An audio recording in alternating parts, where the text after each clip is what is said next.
popular songs, I guess it would be like the mainstream music that's like on the radio, like on 104.3 or 102.1 or things like that. Like reggaeton. So what, like an artist, for example, who's a really famous artist right now? Recently in Daddy Yankee. Who else is popular right now? As much as I want to say positive, it's more than negative, because the messages that are sent out by this music is just not that great. Like, it says a lot of things about sex, drugs, about getting drunk, about all these things. It might be like more like a negative.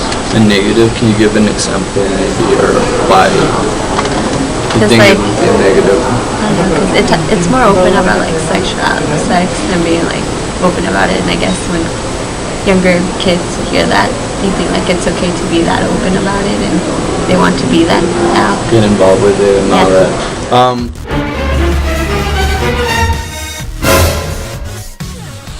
Current popular music, definitely on youth. I have 2 kids. My oldest kid is 11, almost 12, and she's into popular. We listen to Top 40 radio, and she responds to it much more than my wife and I do.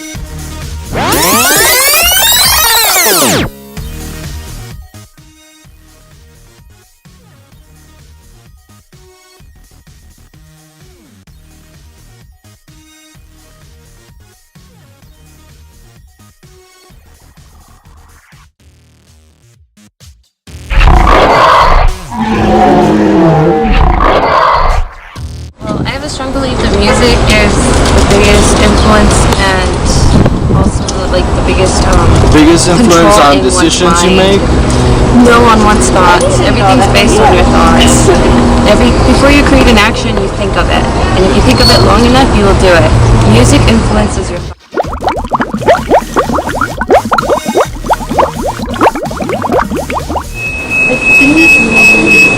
Did it get better? Did it evolve in a good way?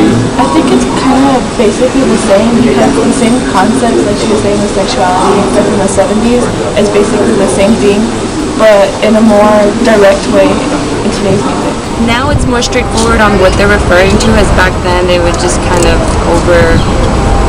hide what they would actually mean behind their music. I don't think there's much difference, but my favorite genre timeline would be 90s.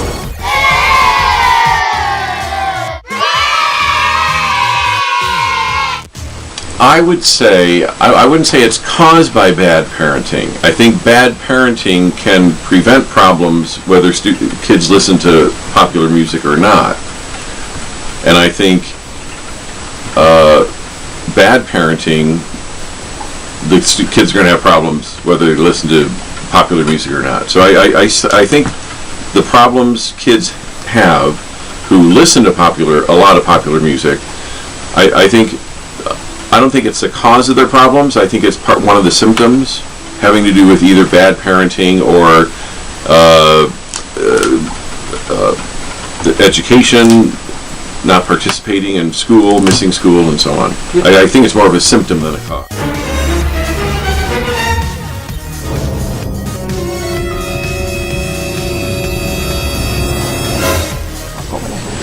So music is an oral tradition. It is an art form. And people have been using music to transmit their culture for generations. So before we had the written word, we had the oral tradition. Mm-hmm. So we sing when we're praying, we sing in worship, we sing in funerals, we sing to cope, we sing to rejoice. There's multiple functions in which we use music as human beings. Mm-hmm. And you see that music is a cultural universal. That is, almost every culture in the world will have its own form of music. Through drumming, through different forms of flutes or instruments, or a combination of them. Mm-hmm. So music is a cultural universal. It allows us to build bridges, to fuse our ideas, our cultures.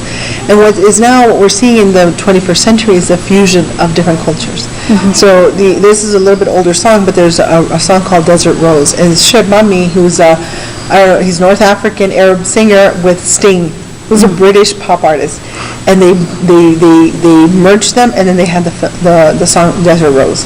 So many times we're like, well, that sounds Arabic, or that sounds Brazilian, or that sounds Mexican, because music, people have been moving, and they've been sharing their traditions, their own traditions, their cultural expressions for thousands of years.